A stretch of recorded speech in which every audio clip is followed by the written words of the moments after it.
নমস্কাৰ বন্ধুসকল, তোমালোকক স্বাগতম জনাইছোঁ মোৰ ইউটিউব চেনেললৈ। আজিৰ ভিডিঅ'টিত তোমালোকৰ যিসকলে এইবাৰ হায়াৰ ছেকেণ্ডেৰী 2024ত উত্তীৰ্ণ হৈছা তোমালোকৰ বাবে, আৰু তোমালোকৰ মনত এইকেইদিন এটা প্ৰশ্ন খুব বেছিকৈ আহি আছে যে তোমালোকে যিসকলে ভবাতকৈ কম নম্বৰ পাইছা তেওঁলোকে ভাবি আছে যে ৰিচেকিং কৰিম, কিন্তু ৰিচেকিং কৰাৰ আগতে মই তোমালোকক কালিৰ ভিডিঅ'টিত কৈছোঁৱে যে ৰিচেকিঙত তোমালোকৰ বহীখন পুনৰ চেক কৰা নহয়। তাত মাত্ৰ যিকেইটা নম্বৰ তোমালোকক এক্সামিনাৰজনে দিছে সেই নম্বৰকেইটা আকৌ ৰিটোটেলিং কৰা হয়, অৰ্থাৎ সেই নম্বৰকেইটা যোগ কৰি চোৱা হয়।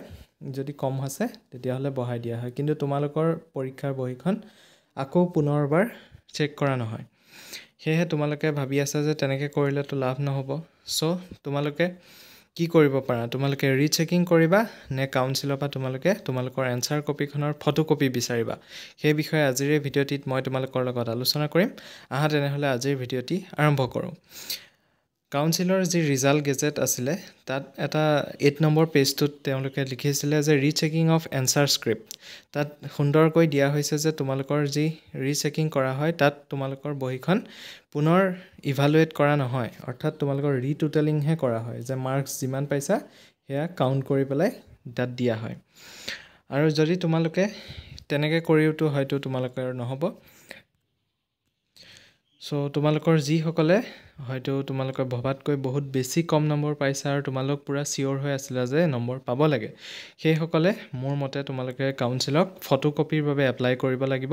সেয়া প্ৰায় 10 দিনমানৰ ভিতৰত আৰম্ভ হ'ব। আৰু যি ৰিচেকিঙৰ ব্যৱস্থা আছে, যিসকলে ধৰা অলপ হৈ কম নম্বৰ পাইছা বা তেওঁলোকে কৰিব পাৰা, কিন্তু যিসকলে ভবাতকৈ বহুত বেছি কম নম্বৰ পাইছা তেওঁলোকে কাউন্সিলৰ আগত ফটোকপিৰ বাবে এপ্লাই কৰিব পাৰা। সেয়াও কিছুদিন অৰ্থাৎ 10 দিনমানৰ পিছত মুকলি কৰি দিম বুলি কাউন্সিলৰ যি নটিচ আহিছিলে সেই নটিফিকেশ্যনখনতে তাত দিয়া হৈছে। আৰু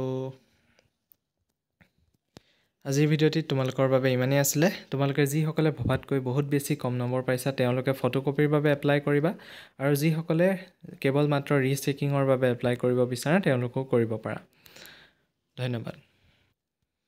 আৰু লগতে যদি তোমালোকৰ ৰিচেকিং বা ফটোকপিৰ বাবে কিবা কুৱেৰি থাকে, কাউন্সিলে এটা ইমেইল ID মুকলি কৰি দিছে, তোমালোকে দেখিবলৈ পাইছা itassec@gmail.com। সেই ইমেইল IDটোত তোমালোকে মেইল কৰিবা, তেওঁলোকৰ ফালৰ পৰা ৰেছপন্স নিশ্চয় আহিব।